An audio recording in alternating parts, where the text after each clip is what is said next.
Bon, je le sais très bien que le film Marvel que vous attendez le plus pour la 4ème phase, eh bien c'est Thor 4. C'est d'ailleurs pour cette raison que j'aime souvent nous faire plaisir avec des vidéos autour de ce personnage en particulier, car en plus d'être l'un de mes héros préférés dans le MCU, il se trouve être bien parti pour avoir de plus en plus d'importance au sein de cet univers. Devenant d'ailleurs bientôt le personnage avec le plus de films autour de son histoire, Thor 4 signant donc le 4ème opus dédié au dieu de la foudre, sachant que l'acteur qui incarne Thor est très intéressé même après Thor 4 de continuer à jouer le personnage tellement il adore son évolution. Un point sur lequel on va se pencher aujourd'hui, mais pas que, puisqu'on va traiter de nombreux secrets, un en particulier autour duquel tourne un grand nombre d'éléments, tous en rapport avec celui qui semble-t-il est lié à tout, le fameux Odin, à travers une sorte de plan secret. Bref, comme dans Thor 4, on dépoussière les histoires sombres de la famille royale d'Asgard. Installez-vous confortablement et sortez vos costumes de super-héros, je suis Hirosef et aujourd'hui, on parle de Thor 4, du plan d'Odin, du nouveau pouvoir de Thor et de la reforge de Mjolnir. Vous ne le savez peut-être pas, mais tous les films Thor, et sans exception, se basent sur un thème en particulier, l'héritage, thème abordé et étoffé de film en film dans un but assez précis, celui de tout simplement faire de Thor le nouvel Odin, le nouveau gardien des 9 royaumes. Bref, l'héritier non pas seulement par le sang, mais bien par les responsabilités. Le rôle du gardien des 9 royaumes est d'ailleurs en réalité assez dissocié du titre de roi, car comme l'indique Endgame, Thor n'a que faire d'être le roi d'Asgard, même que désormais, il ne semble plus avoir aucun but à poursuivre, ignorant entièrement tout le mal qui a été fait aux 9 royaumes, dont il est censé avoir hérité la responsabilité, un point très important sur lequel Thor 4 devra sans surprise se pencher. Ainsi, dans l'évolution du plan d'Odin, consistant à faire de Thor son véritable héritier, on peut voir qu'on est encore loin d'un résultat concluant. Thor n'a pas encore réellement embrassé son héritage, du moins pas entièrement, souhaitant même d'après certaines scènes, créer une coupure entre lui et son peuple, abandonnant entre autres son titre de roi, souhaitant partir à l'aventure de son côté, seul, et surtout sans se soucier de l'avenir des Asgardiens. Ainsi, Thor 4 c'est un peu le chapitre final d'une épopée cosmico-mystique, lors de laquelle Thor devra enfin se plier au plan secret qu'Odin lui trace depuis sa naissance, et enfin embrasser ses origines, son héritage et toutes les responsabilités qui l'accompagnent, même quand il s'agit des erreurs de son père qu'il devra également tenter de réparer à travers ce nouvel opus. Petite parenthèse, nous avons d'ailleurs déjà traité de Gorr le boucher des dieux, présumé grande menace de Thor 4, là encore une conséquence directe de l'héritage d'Odin, un point qu'on ne va pas explorer une nouvelle fois, mais que je tenais tout de même à pointer du doigt pour apporter plus d'éléments à l'idée générale mise en avant par cette vidéo. Concernant le plan secret d'Odin, eh bien c'est dans Thor 3, Ragnarok, qu'on peut enfin commencer à assembler les pièces du puzzle. Un film où l'on découvre que Thor est en réalité le deuxième enfant qu'Odin a tenté de transformer en un héritier, Odin ayant déjà échoué avec Hela, qui finit même par se retourner contre son père. On découvre ainsi qu'Odin a toujours gardé une emprise sur les pouvoirs de ce deuxième enfant, Thor allant même jusqu'à l'amputer de ses pouvoirs si nécessaire.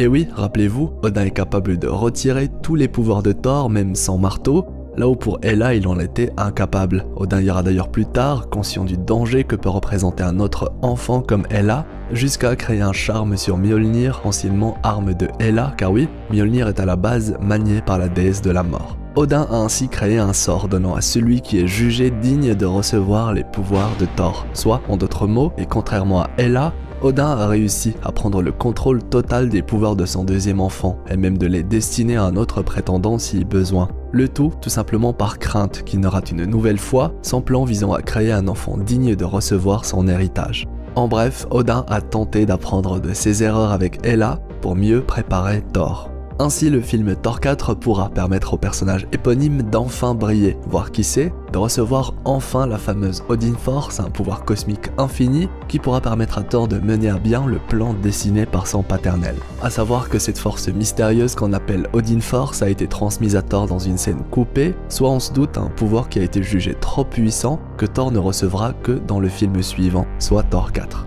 Un grand indice donne d'ailleurs beaucoup de crédit à cette théorie dans la théorie, puisque la scène coupée en question se déroule dans une ruelle avec des affiches dans le fond qui impriment comme par hasard les mots Love et Thunder, soit tout simplement le titre de ce Thor 4 tant attendu. Pour ma part en tout cas, j'y crois dur comme fer que ce nouveau pouvoir sera offert à Thor dans cet opus en particulier, comme une preuve de la part d'Odin que Thor mérite enfin de devenir son héritier et surtout, de devenir le nouveau gardien des 9 royaumes, mais ça j'avoue, ce serait beau. Quant à Odin, eh bien il peut toujours revenir pour la scène en question, sachant qu'il n'est pas vraiment mort comme l'indique le déroulement de sa disparition, et puis entre nous ce grand pouvoir pourrait être transmis sans pour autant être dans l'obligation de nous montrer Odin en action. En tout cas ce pouvoir pourra permettre à Thor de passer à un stade supérieur, malheureusement requis, s'il souhaite rester dans la course, avec des vilains toujours plus puissants les uns que les autres, et qui sait, le film pourra même nous en dire plus sur le contrôle qu'avait Odin sur Thor, et l'acquisition de ces nouveaux pouvoirs pourra être le moyen de nous présenter un Thor cette fois en pleine possession de ses capacités, alors pourquoi pas jusqu'à les déchaîner contre l'antagoniste de ce nouvel opus. Bien évidemment, avec de tels pouvoirs, Thor est logiquement censé lui aussi pouvoir ensorceler des objets à la manière d'Odin, d'où pourquoi pas l'arrivée d'un nouveau Mjolnir fraîchement construit ou reconstruit avec du coup un nouveau charme possédant ses propres spécificités. Soit l'une des explications les plus rationnelles pour nous introduire facilement à l'arrivée de Lady Thor en la personne de Jane Foster et le fait qu'elle manie un Mjolnir dans le film, chose qui a d'ailleurs été teasée par Marvel. Il faut savoir qu'il a longtemps été question d'une théorie concernant le retour du Loki alternatif d'Endgame dans Thor 4, et avec lui, un Mjolnir d'une autre timeline. Mais force est de constater que ce retour possède certains problèmes, comme la capacité de ce Loki à porter Mjolnir. Nous sommes alors plus facilement, et même de manière logique, attirés par le retour du marteau via d'autres méthodes, dont tout simplement celle de le reforger. Méthode qui a du sens, et selon certains fans on peut même aller beaucoup plus loin et dire que ce Mjolnir reforgé existe et même qu'on l'a déjà vu. Et pour cela il fallait être particulièrement concentré durant Avengers 3, lorsque Thor demande à Eitri de lui forger une nouvelle arme.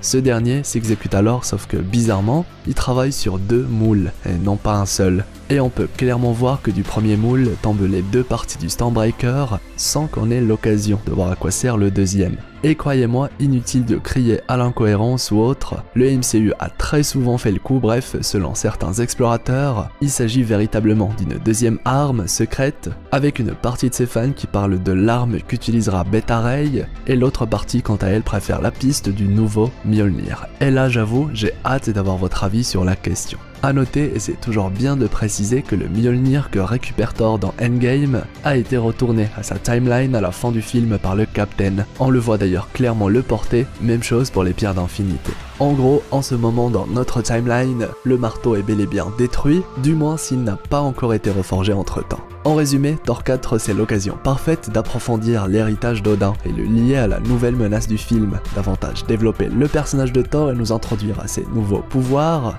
lui permettre de rencontrer de nouveaux alliés dans la fameuse Lady Thor, etc. Et tout ça dans le but de préparer Thor à son rôle ultime, celui de tout simplement prendre la relève en tant que nouveau gardien des 9 royaumes. D'ailleurs, on peut aller beaucoup plus loin et voir en la scène finale d'Endgame lorsque Thor rejoint les gardiens, une sorte d'indice ultime concernant l'introduction prochaine du héros en tant que gardien de la galaxie, mais aussi et surtout des 9 royaumes.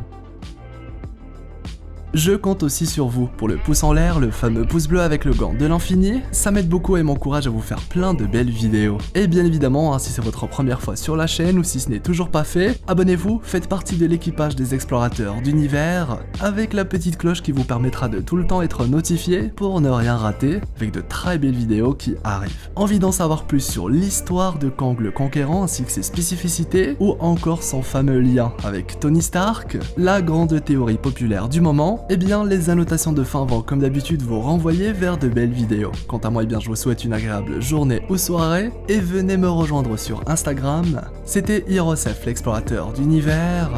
pour vous servir.